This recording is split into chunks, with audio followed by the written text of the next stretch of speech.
hair ruffled with horrible cannibalistic tribes around the world. Eating human flesh is a horrible act, but in the history of humanity has been the presence of these horrible hobbies. Here are the most feared flesh-eating tribes in the world.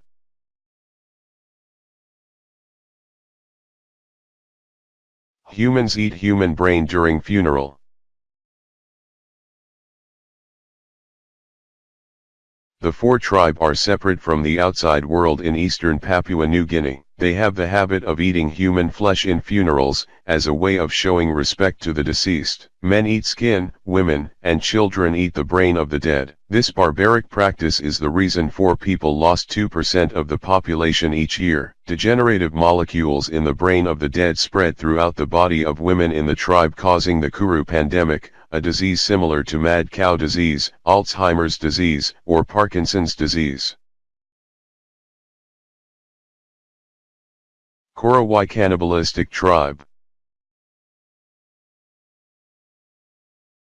The Korawai are a cannibalizing tribe living in the forests of Papua, southeastern Indonesia. This tribe has a way of living almost primitive, living on tall trees, separate from the outside world. The Korawai tribe is considered the only surviving cannibalistic tribe in the world to this day. They used to hunt people and eat human flesh. The Korawai have immortal beliefs in the devil, the occupying of the soul and death, so they are extremely afraid of the witch. Their victims are often enemies in neighboring tribes captured after battles or by the Korawai people when suspected of witchcraft. After eating meat, the Korawai used the victims' skulls to make indoor decorations. Today, exposed to modern civilization, the Korawai no longer keep their habits of eating flesh scary anymore, but the bones of the ruins of Papua New Guinea in the past are still present in the descendants of clan retention. Australian indigenous tribes. In Australia, the customary cannibalistic tribes mainly live on the islands of the southern seas of the continent. For each tribe, cannibalism has its own meaning. For those of the Kaurna tribe, living in Adelaide, cannibalism will help the heart rise from within. The Kaurna have a tradition of eating human flesh every summer when it enters drought, but with the Ngarigo tribe, eating the flesh of the enemy is seen as a revealing victory as well as a despicable enemy. Leopard Organization. The Leopard organization began to operate secretly in the mid-20th century, concentrated mainly in Ivory Coast, Liberia, Sierra Leone, and Nigeria. According to the organization's belief, eating raw flesh will help them improve their health. Members of the organization often wear spaghetti-like costumes with sharp claws ready to ambush their prey. The trophy will be cut into small pieces of meat and distributed to tribal members, including women. The mysterious cannibalistic clan in India.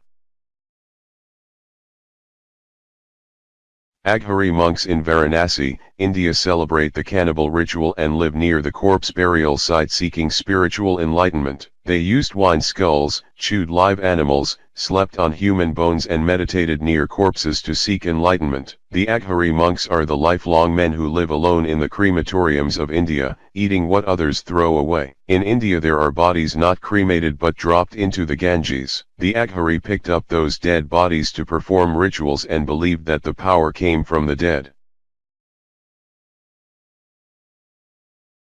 The Yalai clan is eating predators.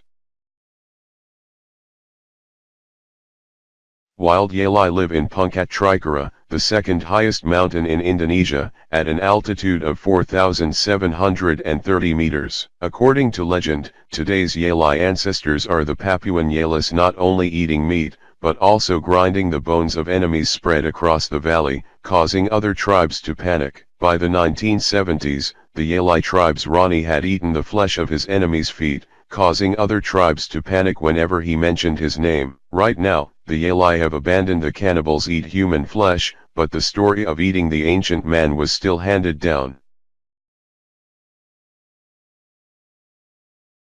Bajiza tribe with horrible funeral in the night. The Bajisa tribe is known for the horrific funeral that usually takes place at night. When a person dies, the corpse will be kept indoors and relatives gather to celebrate the funeral in the evening. When the sunset falls, the body is brought to a wasteland. The men hide in the dark and use the horns to pick up sounds like the jungle dog. At night, older women are related to the deceased to the body, cut a piece of meat they want and bring home, and the rest is for the wild animals. After the ceremony ended, the widows would burn grass dresses and naked, or wear a small loaf as unmarried women.